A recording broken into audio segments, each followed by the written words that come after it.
This is the Skywatcher 80 ED semi-apochromatic telescope, and I'm using it with the with the Teleview 40 millimeter Plusle. Gives very good images. The only thing is that sometimes it is slipped in the past, used to because it's a Crayford focuser based on friction.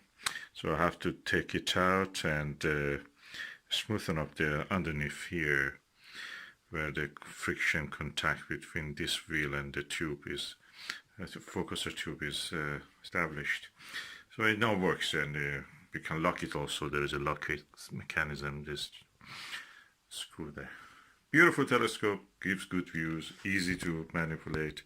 Of course, I have now tested this, and I think my Lyra 102 f11 has less chromatic aberration than this. This doesn't have much, but the clear clarity of image, brightness of the image, and in the Lyra is equal or better than this.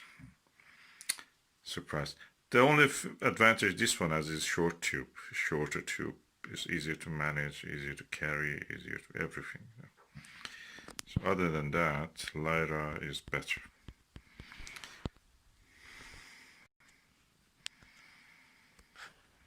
So, nice telescope, and of course beautiful.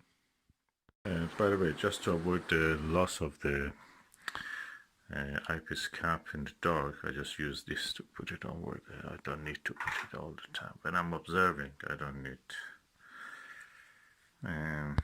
It's indoors, but the caps get lost, so I don't want to risk that.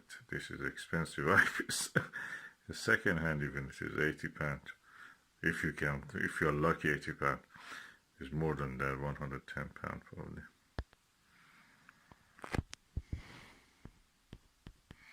Good for bunny viewing. And this Dobsonian mount is a Skywatcher flex tube 130p. That is really good. It's a folding telescope. The Dobsonian mount of it is really good. It can take up to 8 kilograms. This is probably 3 kilograms or less even. Easily takes it. An amazing piece of engineering. It's made in China. Beautiful. Better than the Unitron, which was made in Japan. Technology, everything is transferred. You know, it's like a soul. It's like a wind. Can go anywhere. Now the technology is in the Unitron is built in China.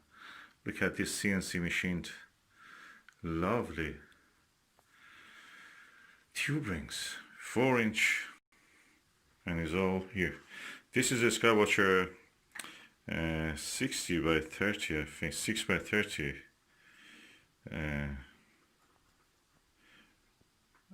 finder. I've adjusted it for here. Anyway, this Takahashi, really good quality. I'm waiting a little bit. Venus comes out of the leafy parts, and so I can actually go and have observation without the leaves changing from time to time that cause a little bit disturbance.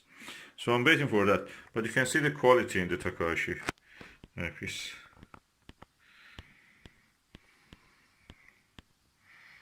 Beautiful eyepieces.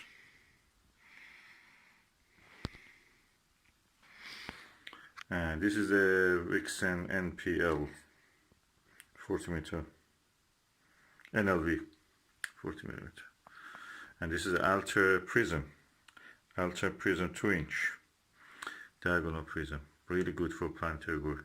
So everything in this system that I have is perfect. Look at the size of these knobs, dual adjustment knobs, so really good. I'm looking forward to the rest of the session when the planet Venus passes from the tree, so I can go and observe it. This is a Lyra 102 f11 telescope, refractor telescope. It has some features which I'd like to mention. First of all, this is a long tube telescope. It's achromatic telescope, but because it has a long focal length, it's a doublet lens, of course, in front. Practically, it acts and works like a apochromat, meaning that there is no color fringe or chromatic aberration, as we call it. The other feature of it is that beautiful, smooth feather touch Crayford dual speed focuser. That just on its own is a lot. That's probably costs around 150-60 pounds on its own. Then we come to the tube rings. These tube rings are CNC machined. The movements of this telescope and this Dobsonian mount is so smooth. It's because the weight is right for this. It's butter smooth. Well, more now on lockdown. The next question of whether to wear face masks. We're joined by the Welsh Health Minister, Vaughan Gething. Thank you very much indeed for being with us. Perfect. What's your view on face masks? Well, at the moment we've got pretty clear evidence and advice from the 40 medics across the UK. Okay, we loosen up this screw and then the dust cap, the dew shield will come down. Let us go and have a look in the mirror and the lens. 102mm of achromatic doublet lens.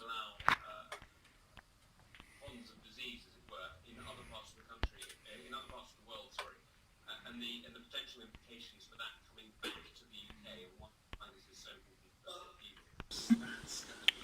And that's the lens cap.